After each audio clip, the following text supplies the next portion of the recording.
If you're a consultant, a coach, an advisor, anyone who sells their expertise, there's a good chance you're undercharging.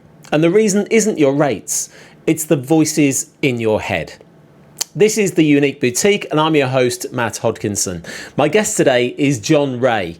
After nearly 3 decades on Wall Street, John got pushed out the door, went out on his own, and made every pricing mistake in the book before figuring out what almost nobody teaches: how to price your work for the value clients actually see. He's the best-selling author of The Generosity Mindset, and in this conversation we get into why the billable hour is quietly working against you, why you want some clients saying no, and the one question you could ask a client tomorrow that might just change how you charge forever. Let's dive straight in. John Ray, welcome to The Unique Boutique. Great to see you. Oh, Matt, what a pleasure. Thank you so much for having me. I'm grateful. No, I've been looking forward to this because you specialize in a subject which is of great interest, I know, to a lot of the consultancy leaders that I tend to work with and who will be listening in today, and that's pricing. Tell us in your own words, just a quick introduction about who you are and that specialism.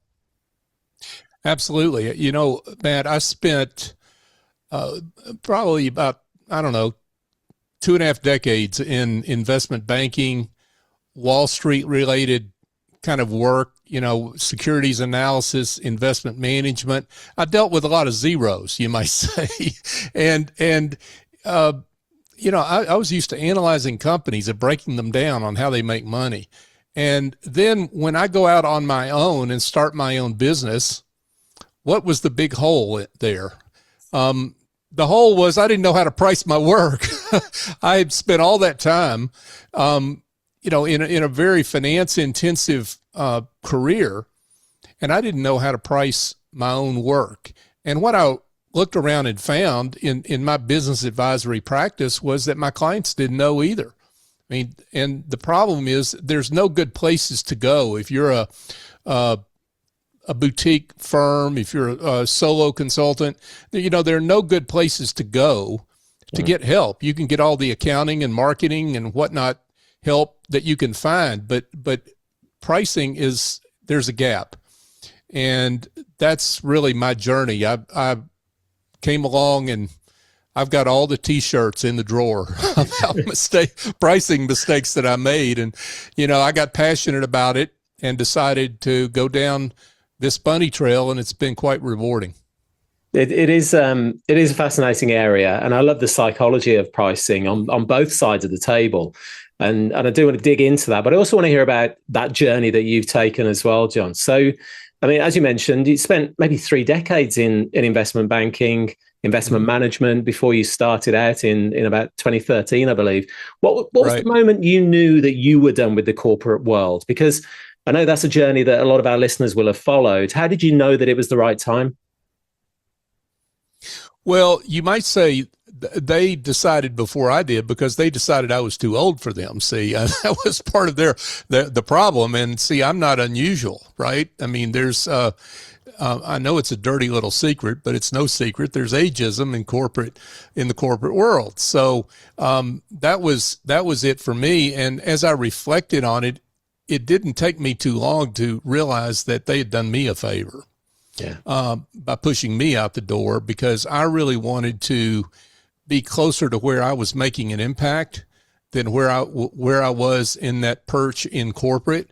And I had, like a lot of people that go into business for themselves, that have other ideas of where they find purpose and charitable work and other areas to where you want to make an impact. And the best place to do that is often in your own business. So that was my journey. I got pushed off the cliff, but I was happy to start flying on my own. I love that. Yeah. So, I mean, a lot of people won't find it too surprising because, of course, that idea of what we call the cobbler's kids, they're walking around in the battered old shoes. That happens to a lot of us in the world of consultancy and advisory. And you mentioned there, of course, that you had your own struggles pricing your own work in those early stages as well. So For someone who spent so much time around money, how did that manifest? How did you come to that realization? What was the response you were getting from those early clients?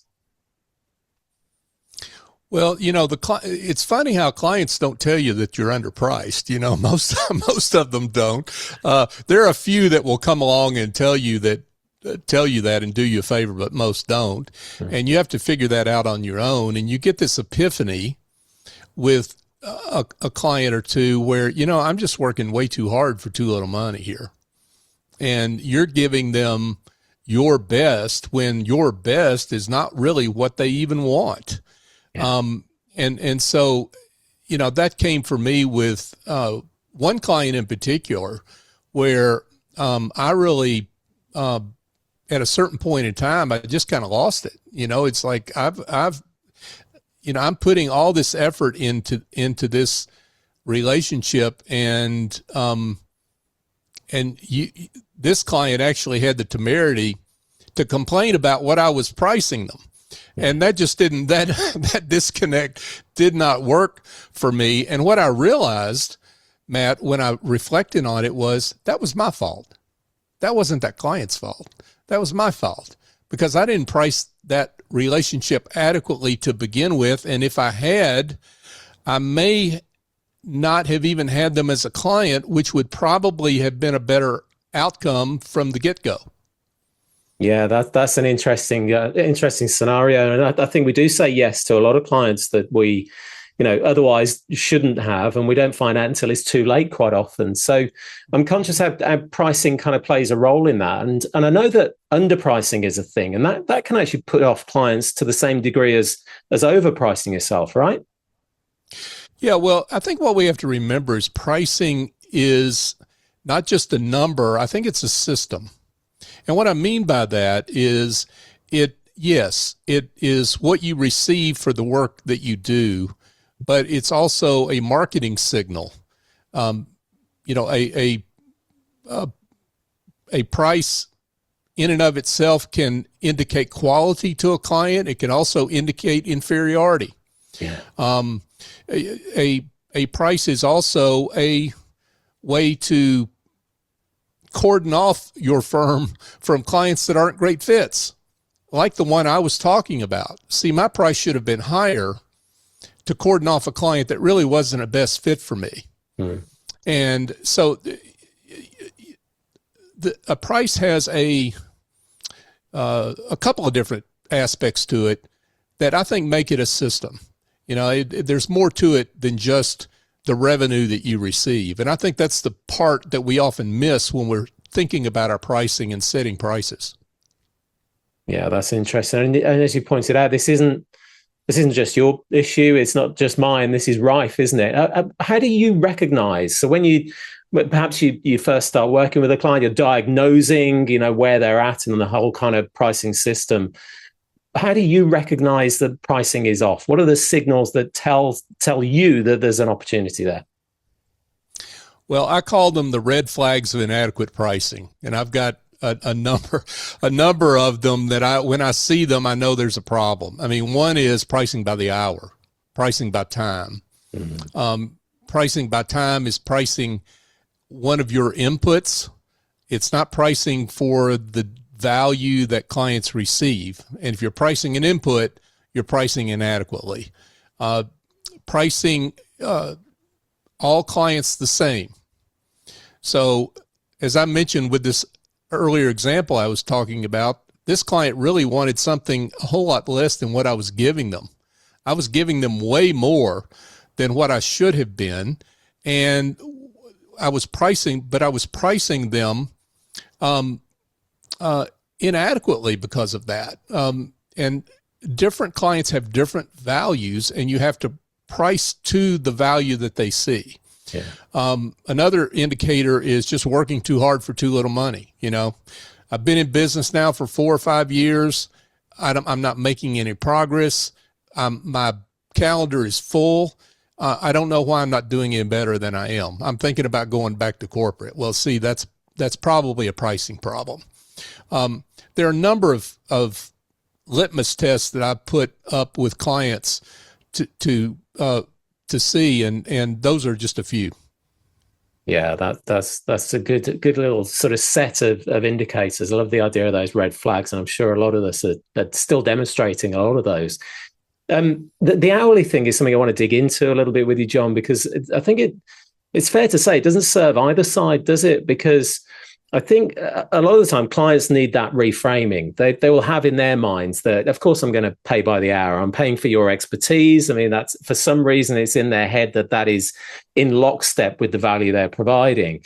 And yet it doesn't serve the client because it almost incentivizes that expert, that provider to take longer, to actually be less efficient with their work, right? Matt's coming in hot now, folks. You're exactly right. I mean, we have to be honest about this, don't we, Matt? I mean, that if we're pricing by the hour, we're putting ourselves on the other side of the table from our clients.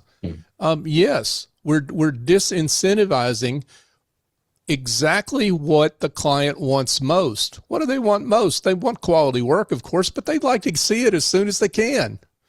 And if we're pricing by time, we're disincentivizing ourselves to get to that point where we can deliver that work as rapidly as we can. And most people are not going to really cheat on the timesheets, but it's the perception, right? It's the perception. The other thing is that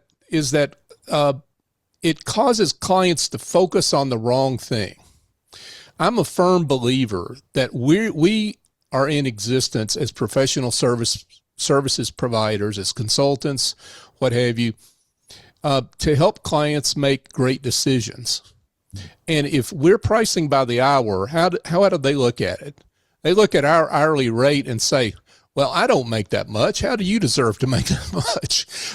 Or they say something along the lines of, well, I really don't want to call John because I know the clock's going to be running and I've only got a 5-minute question. I want the client to call me, right? And I'm disincentivizing the absolute contact that I need to help them with their problems. So when we price by the hour, we're putting up walls between us and our client that are not healthy, not just for them, but for us. Yeah, it's certainly going to prevent that best result for sure in that situation. Let's define this thing, John, because you've literally wrote the book on this. What is the generosity mindset, and why generosity? Because that's not the word that most people reach for when they think about raising prices. Well, first of all, let's talk about what it's not. It's not about giving everything away. In fact, it may not be about giving anything away. Doesn't mean you can't do pro bono work for, a charity you feel strongly about or what have you. But what it really means is getting out of your own head, getting a mindset of generosity that says, I want to think about others first. And I want to think about their needs, hopes, wants, desires, fears, anxieties first. And if I do that, then I'll have a much better sense of where they see value, what their needs really are, not the ones they're telling me, but what they really are. I can give them a better diagnosis. I can do better work for them. I'll create a lot more value, and I'll be able to price to that value and price in a much more effective way than I would be able to otherwise. So it's really about leaning in to where the client's head is and getting out of our own head. I think that getting out of your own head is imperative if we're actually to see our own value sometimes. I mean, you say, of course, clients see more value in your work sometimes than you do. Why are we so bad at seeing our own value, do you think? Well, we've got these evil little voices in our head that tell us all these things and make assumptions and are counterproductive. And there are voices that come from even early in childhood. I mean, our ideas about money get formed very early, 7, 8 years old, they're formed. And those voices just hang around. And I call them they're right next door between our ears. They live right next door to the expertise that we sell. They're bad next door neighbors. That's the way I like to put it. And that's the problem. And you've got to figure out a way to silence those voices of imposter syndrome and comparison and, I'm just here to help. Those kind of mindsets that are not productive either for you or for the client. And that's why I say a spirit of generosity, a mindset of generosity gets it out. It's not about you anymore. It's about the client. It's about what the client wants, what they need, how you can serve. And when you realize that clients do see more value in you than you see yourself, then that's magic because you can price much better and have much better fit clients than you would otherwise. I want to touch on that idea of quietening those voices of comparison as well, because you're right, we all have them, of course, and it's my particular sort of area of experience and expertise in that positioning and differentiation space. And I know that you draw the line between your technical expertise and the thing that's actually unique about you. Walk me through that distinction, if you would. What are the unique identifiers about somebody in their expertise that detach it from the technical expertise that they have and that they sell? Yeah, I love that question. And here's the thing. It's not really about what we think. The people that will tell us that is our clients, if we'll just listen. I mean, let me give you an example. So I had a client that I have a client that I'm currently working with, actually, who is, we went into the engagement with the idea of we've got to figure out where these clients see value. And she thought, and I thought as well, that where clients were going to see value was in the thrill and the delight with her deliverable. Right. And she's in the creative business, creatively capturing family and corporate histories. And, there's a big thrill and delight that clients get when they get that finished book or video or whatever, and they're viewing that. Here's what stood out when I did the survey of clients for her that I did is the number one intangible they saw in her was getting rid of the dread. The dread being all this stuff is in boxes and we've got to do something with it. And it's been hanging over my head for years. And I'm just delighted that someone else is going to take this project over and get this done. And I don't have to worry about it. The intangible value was at the beginning of the engagement, not the end. And that's the thing. If we hadn't delved into where the client saw value, we wouldn't see this as clearly as we see it now.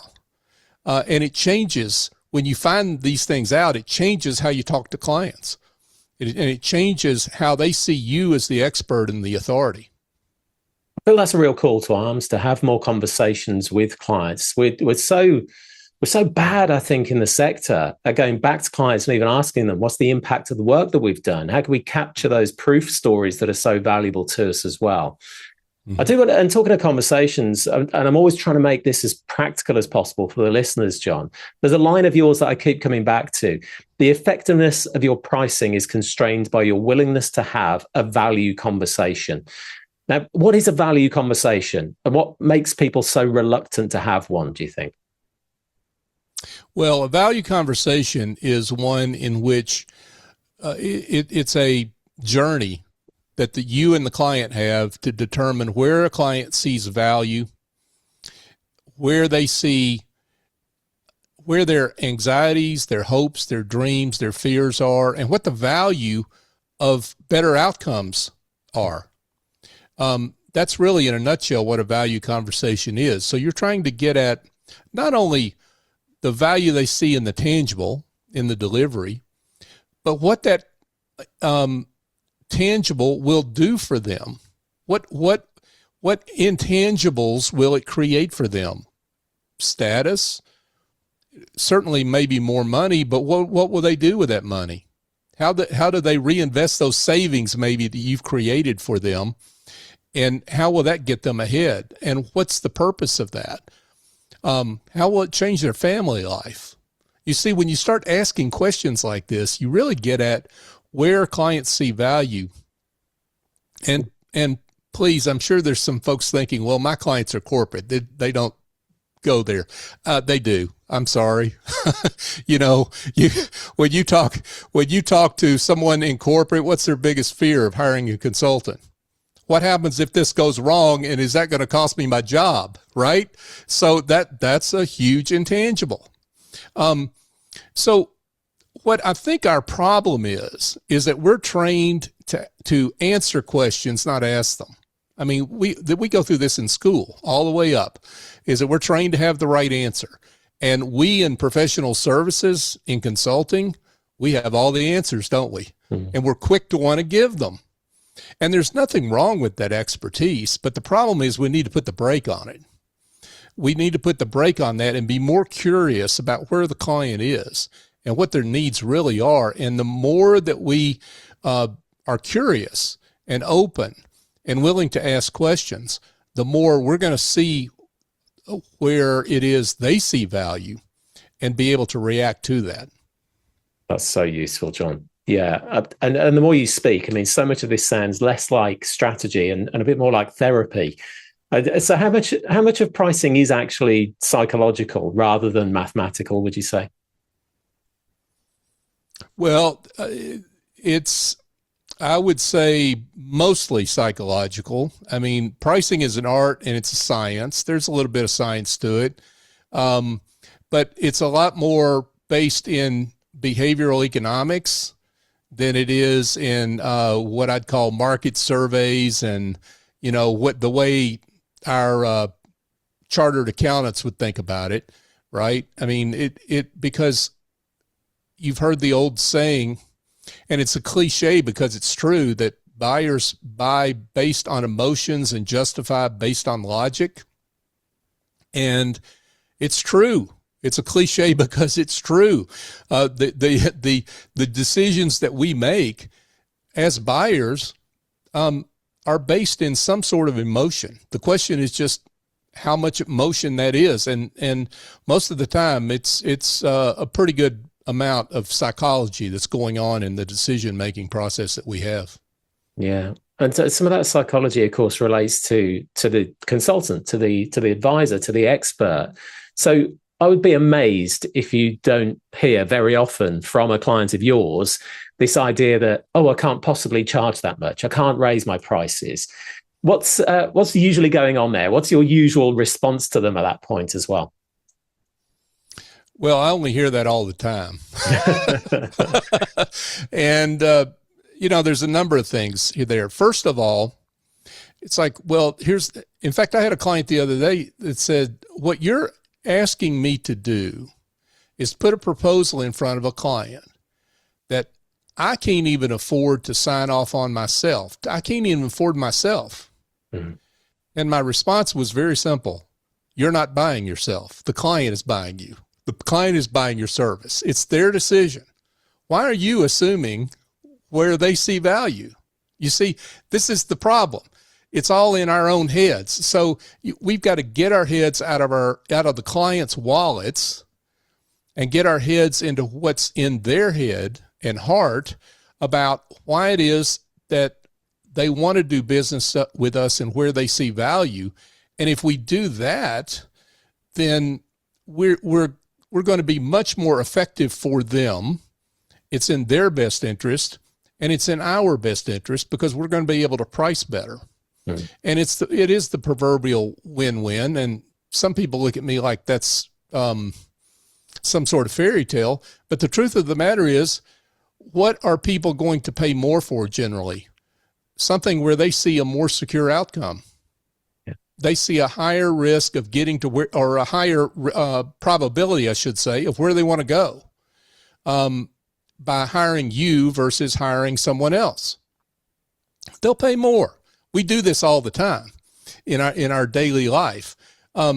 So that's really what we're talking about, is when you give clients the feeling that, hey, if I hire Matt, I'm gold. I'm gold. Matt's going to get me there. And I'm willing to pay for that. I'm willing to pay Matt more than I pay somebody else that I really don't have a good feeling about. Yeah, and that's I guess that's where I want to take this conversation next, is how to know when that number is enough. And I've heard you say that, you need to get a certain number of clients saying no because you're too expensive. I guess you're kind of bouncing against that ceiling. So that feels counterintuitive, I would say, to most people. So why is losing some deals a sign that you're doing it right? Yeah, I love that question because it goes counter to our winner's mindset, right? We've got to win everything. And what we've got to decide is that sometimes we win by not getting the business. I mean, here's the way to think about it. I mean, for all of us that have a consulting practice, who are the clients that cause you the most angst, that want the most of your time? They call at all sorts of hours. They have all sorts of crazy requests. Who are those clients? They're the ones that you're billing the least. That's really what always tends to happen, right? It's the ones that pay more generally that are much easier to work with. Absolutely. So I think that's one answer to your question. And another one is that most clients are value sensitive. I mean, they're going to buy if they see the value, if the value they see is more than the price that they're being asked to pay. There are a segment of clients that are cheapskates, they're price sensitive. It's all about the price. One consultant is just as good as another, and you can't argue with them because they're set in that belief. Well, for those clients, if you're hiring or attracting and signing 100% of all clients, you're getting some of those cheapskates. You're getting some of those clients that are only price sensitive. And what that means by definition is your price is too low. Yeah. So you're only going to lose the ones worth losing. And I love that idea. Exactly. We talked about the importance of filters. And I think sometimes we forget actually that we're not for everybody. We do need to put up the right filters to make sure we're not going down that path. I do want to talk about, again, coming back to this perception of value. There's something, I would say topical. It feels like it's been around for a while. It's here to stay, that is impacting on the perception of value and what's happening behind the scenes. And of course, that's AI. It's improving the way that consultants can become productive, but also it's perhaps changing the mindset of buyers. On one hand, they might be thinking, well, maybe me and my internal teams can be doing this with the assistance of AI rather than going with an expert, a solutions provider, a consultant.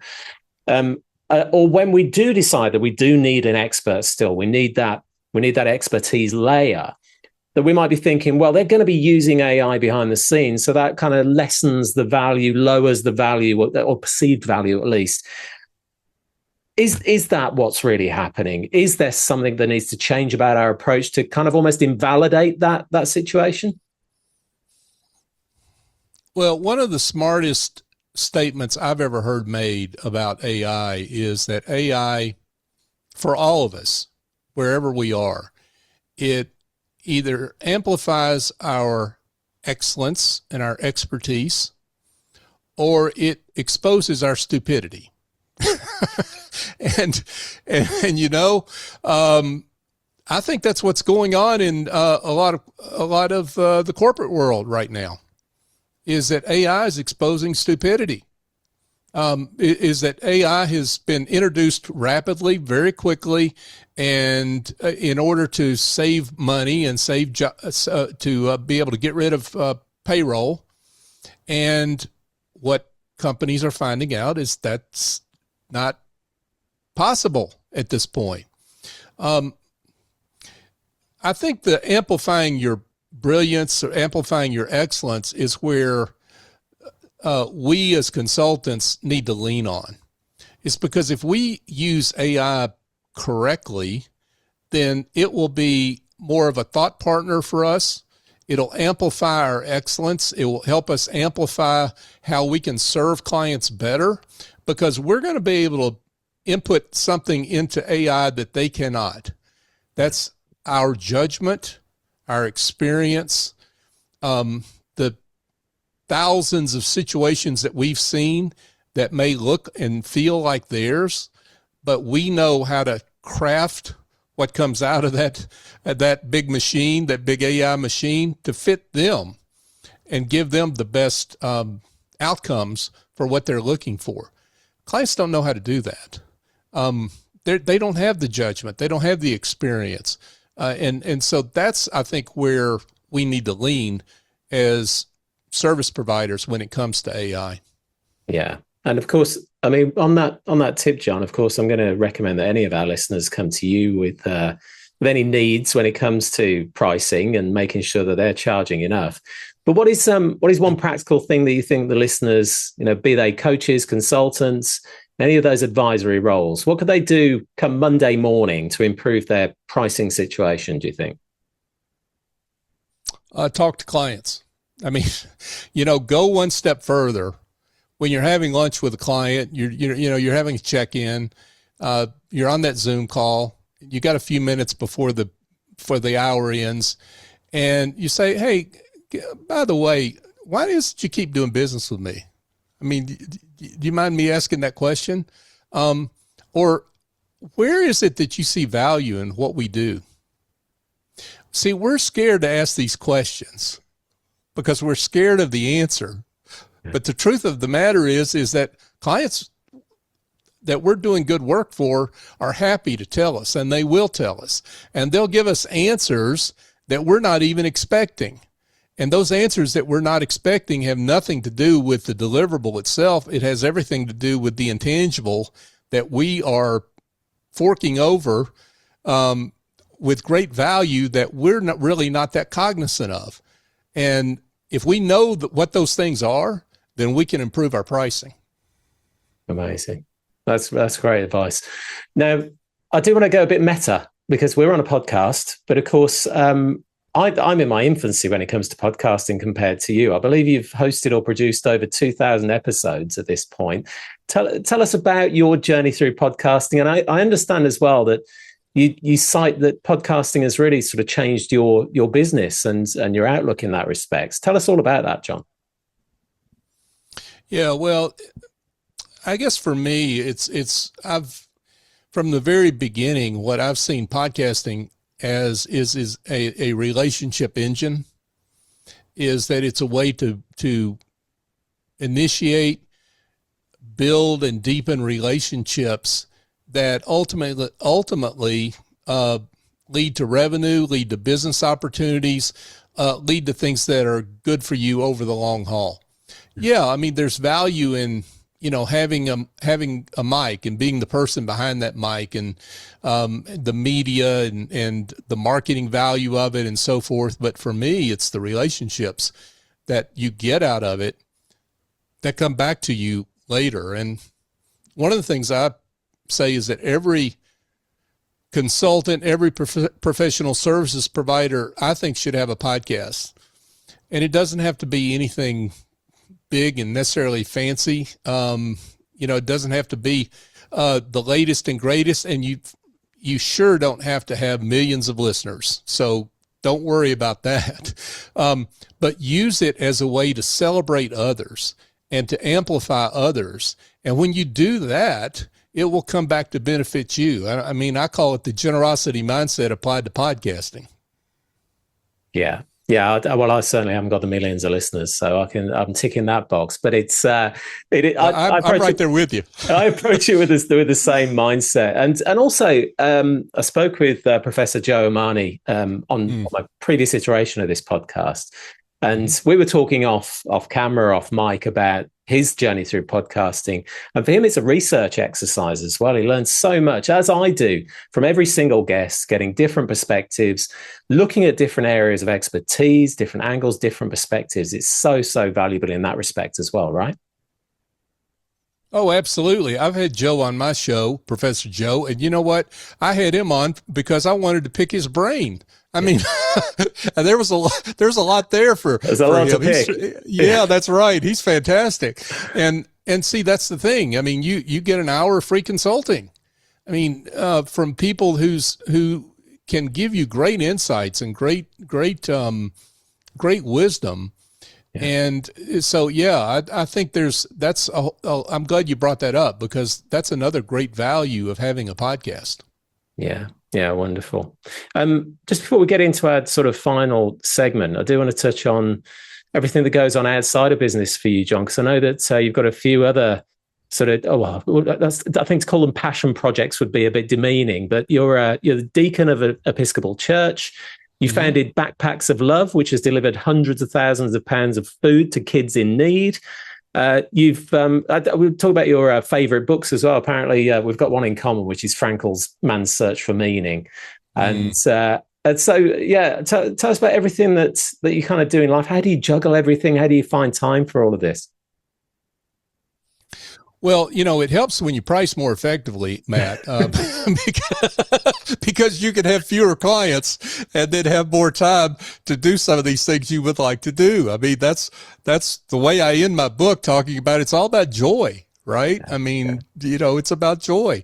And so, that's part of it. But, for me, I mean, you get to a point where you work with clients you want to work with, and then you get the opportunity to do other things that are important to you, and, giving back and, being able to, grow as a human being simply because of that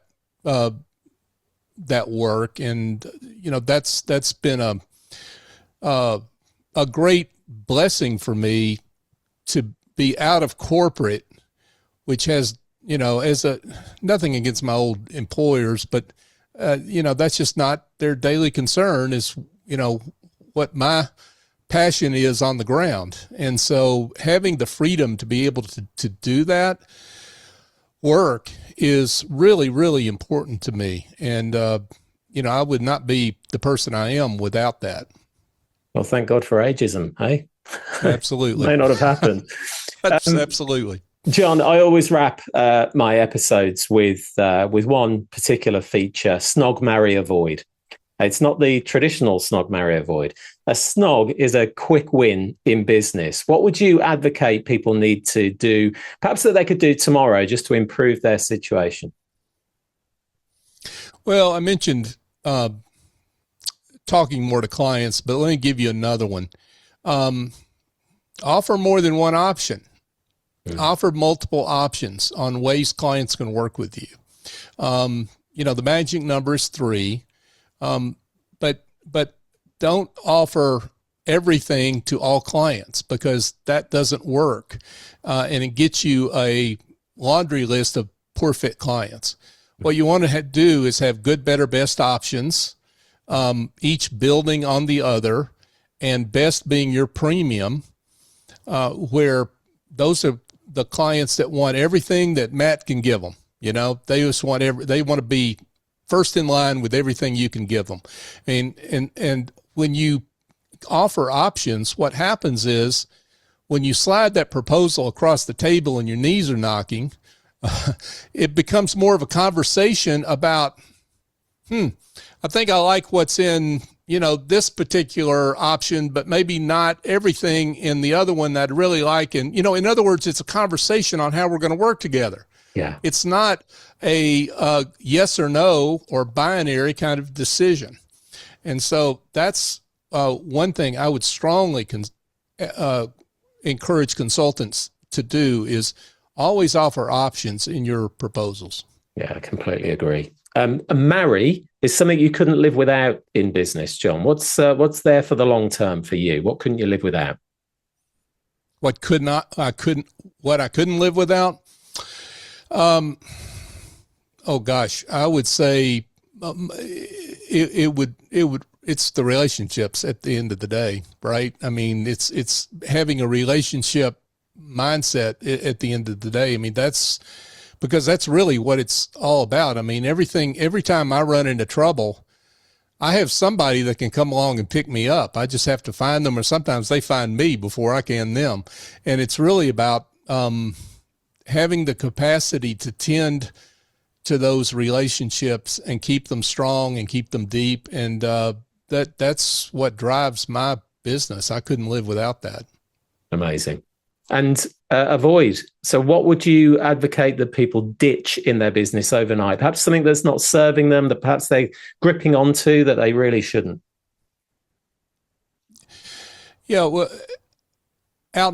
you might expect me to say this, but antiquated ideas of how to price their expertise. I mean, pricing by the hour is not the way to price your expertise at all. And you can give someone thousands, even millions of dollars, euro in value in just 5 minutes with just one simple observation that they take, and it changes their life. Why would you take that kind of expertise and try to cram it into an hour? It makes no sense. Yeah. And so that piece of outmoded thinking built for the industrial age is one that I would get rid of. That's great advice. John, I've learned so much from this conversation. I'm sure all our listeners have too. I know that people can find you at johnray.co. Where else can people connect with you? Where can they hear you? Where can they experience your amazing expertise in this area? Well, thank you again, Matt. It's been a pleasure to be on with you, and I'm grateful to you. Certainly, johnray.co. You can find out more about my book at thegenerositymindset.com and find out where to buy it. You can also connect with me on LinkedIn. John Ray 1, the number 1, is my handle on LinkedIn, and I put a lot of content up there as well. Wonderful. John, thank you so much. I know this is going to be one of those episodes people will keep coming back to. So practical, so valuable. Thank you so much for being with us today on The Unique Boutique. I'm grateful to you, Matt. Thanks for your great work.